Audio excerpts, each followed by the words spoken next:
The how you're going to pay for that question is an important and even vital question for any policy decision. The Democrats are promoting bold new initiatives now, and there's a price tag for everything.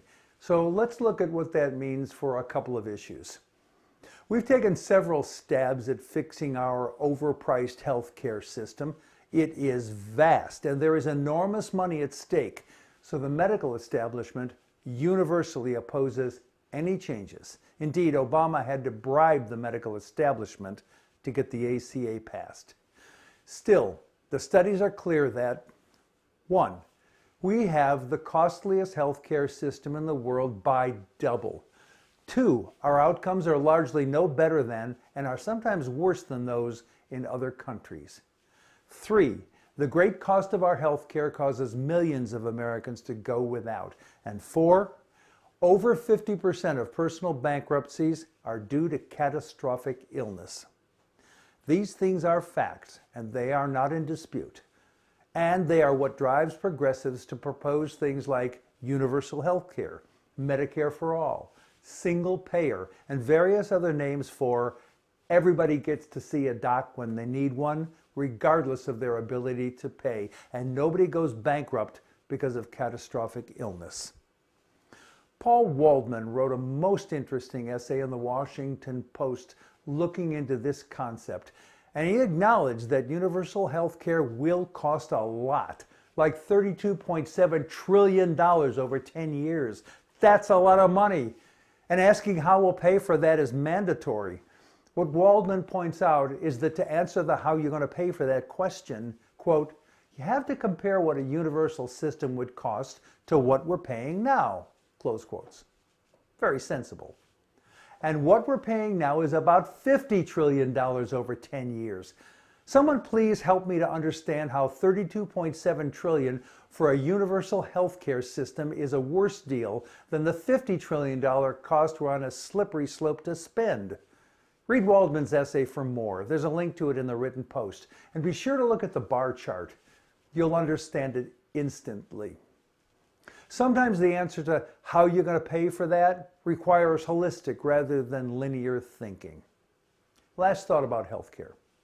Put some thought to how we'll control costs if a universal healthcare program leaves Americans with no skin in the game. That is, no sense of cost containment responsibility, simply because they aren't charged when they receive care. Metaphorically, how do we avoid promoting in users of our healthcare system the attitude of the reckless driver who says, I don't care, this car is just a rental? Next, let's look at progressives' proposal for free college tuition at state schools. First, let's dispel the nonsense that it's free. It may not bear direct costs to entering students, but the money to fund tuition will have to come from somewhere. Likely we, and indeed if they've held jobs, even entering freshmen will have to pay through taxes in some form. So progressives, please stop calling it free tuition. From Wikipedia, quote, in 1965, the far-reaching Elementary and Secondary Education Act passed as part of President Lyndon B. Johnson's War on Poverty and provided funds for primary and secondary education, close quotes. Fundamentally, we decided that being economically competitive required extra education, so we funded it. Times have changed, and this is the 21st century. We have world competition, the likes of which would be incomprehensible to our forebears of the last century. Indeed, China graduates 3 times more engineers every year than the U.S. Further, both China and India have far more STEM graduates every year than the U.S. We're falling behind. We can resist the change, we can wallow in our familiarity and ignore what's all around us, but the price we'll pay for that will be gigantic. This will be the Chinese century, and we will be a follower nation instead of the leader, with all the implications that attach to that. We can either get with the program and make college more affordable, like we did with high school in the last century, or we can make ourselves irrelevant. Which is why publicly paid college tuition makes sense. There are other reasons as well, like the insufficient numbers of workers who are qualified for the millions of jobs that are now going unfilled.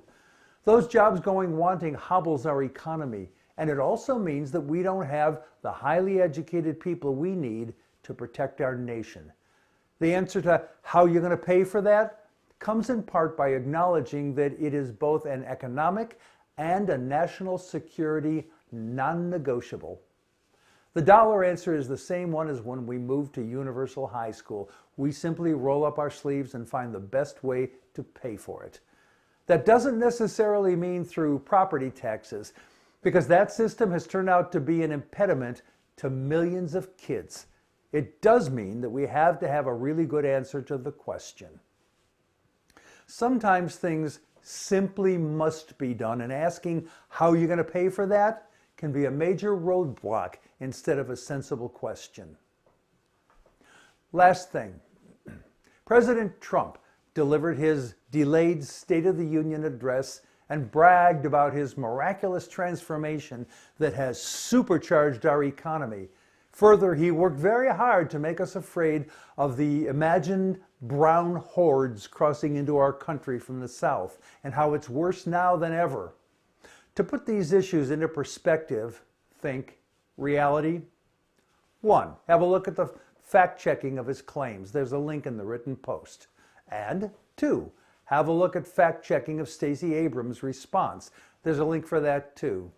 And 3.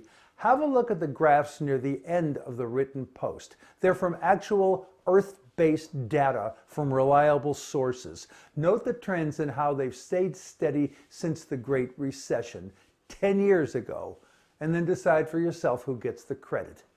Hint, it isn't Trump. I'm Jack Altshuler.